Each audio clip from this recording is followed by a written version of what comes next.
একজন জেলে দয়া করে একটি সবুজ সাপকে ছেড়ে দিয়েছিল, কিন্তু সে বুঝতেই পারেনি যে সাপ প্রতিশোধ নেবে। সাপটি বুড়ো লোকটির গোড়ালিতে কামড়ে দিল এবং দ্রুত জানালা দিয়ে পালিয়ে গেল। বুড়ো হতাশ হয়ে কারাগারে মৃত্যুর জন্য অপেক্ষা করতে লাগলো। কিন্তু হঠাৎ 2.5 মিনিট পরে সেই সবুজ সাপটি একটি সাদা পাতা নিয়ে বুড়োর কাছে ফিরে এলো। সে পাতাটি ঘায়ের ওপর রাখলো আর সঙ্গে সঙ্গে একটি সোনালী আলো ঝলকে উঠল।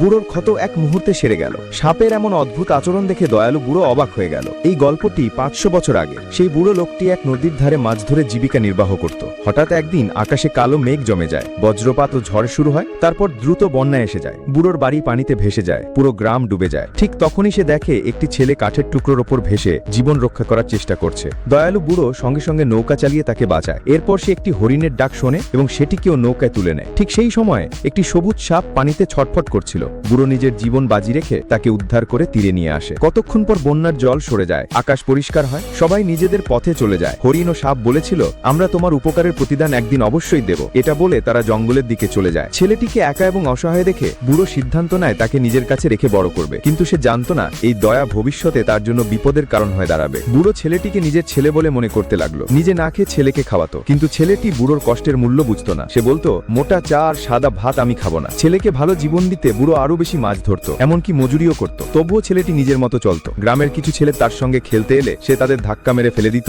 চুল বেঁধে দিত, মজা করত। একদিন গ্রামের ছেলেরা তাকে সমুদ্রের ধারে ভয় দেখাতে গেলে সে তাদের উপর ঝাঁপিয়ে পড়ে। সেই দিন সন্ধ্যায় দিনভর খেটে বাড়ি ফিরে বুড়ো দেখে দুজন লোক লাঠি হাতে কিছু খুঁজছে। তারা সেই শিশুর বাবা মা ছিল যাকে ছেলেটি মারধর করেছিল। তারা বলে, তোমার ছেলেটি আমার ছেলেকে মেরেছে, 3 দিনের মধ্যে 1200 সোনার মুদ্রা দাও, নইলে পুলিশের কাছে যাব। বুড়ো হাঁটু গেড়ে পড়ে যায়। 10 জন্ম মাছ ধরলেও এত টাকা জোগাড় করতে পারবো না। ঠিক তখনই সেই বন্যায় বাঁচানো হরিণটি হাজির হয়। সে বুড়োর জামা টেনে পাহাড়ের দিকে নিয়ে যায়। বুড়ো ভাবে হরিণ নিশ্চয়ই বিপদে পড়েছে, তাই সে তার পিছু নেয়। তারা একটি গোপন গুহার সামনে পৌঁছায়। হঠাৎ চকচকে আলো দেখা যায়। গুহার ভেতরে ছিল মূল্যবান স্ফটিকে ভরা এক খাজানা। বুড়ো বুঝে যায় হরিণ তাকে সাহায্য করতে এসেছে। বুড়ো লোভী ছিল না, শুধু একটি থলে ভর্তি স্ফটিক নিয়ে বাড়ি ফেরে। কিন্তু এইসব ছেলেটি দেখে ফেলে যে তখন বাড়ি ফিরছিল। সে ভাবে, আমি তো ধনী বাবার ছেলে, কেন পড়বো, শুধু আনন্দ করব। 10 বছর কেটে যায়। ছেলেটি বড় হয়, কিন্তু কিছু শেখে না। প্রতিদিন মদের দোকানে যায়, নেশায় ডুবে থাকে, ঝগড়া করে। বুড়ো তাকে বারবার ভালো পথের কথা বলে, কিন্তু সে রেগে গিয়ে বাড়ি ছেড়ে দেয়। একদিন নেশায় সে বলে ওঠে, আমার বাড়িতে টাকার অভাব নেই, এইসব বুড়ো লোকটা বন্যার সময় লুট করে এনেছে। এই কথা শুনে লোকজন অবাক হয়ে যায়। গ্রামে গুজব ছড়ায়, যা কালেক্টরের কানে পৌঁছায়। তিনি সঙ্গে সঙ্গে 3 জন পুলিশ পাঠান। বুড়োকে গ্রেফতার করা হয়। কোনো প্রমাণ ছাড়াই তাকে জেলে পাঠানো হয়। বুড়ো কান্না করে, ছেলেকে ভালো মানুষ বানাতে চেয়েছিল। বুড়ো বুঝতেই পারছিল না সে কোথায় ভুল করলো। ছেলেটি বুড়োর জীবনের পরোয়া করে না, সবসময় মাতাল। ঠিক তখনই সেই সবুজ সাপটি জানালা দিয়ে হাজির হয়। বুড়ো চিনতে পারে এটাই সেই সাপ যাকে সে বাঁচিয়েছিল। সে ভাবে সাপ নিশ্চয় সাহায্য করতে এসেছে, কিন্তু হঠাৎ সাপটি তার গোড়ালিতে কামড়ে দেয়। বুড়ো ভাবে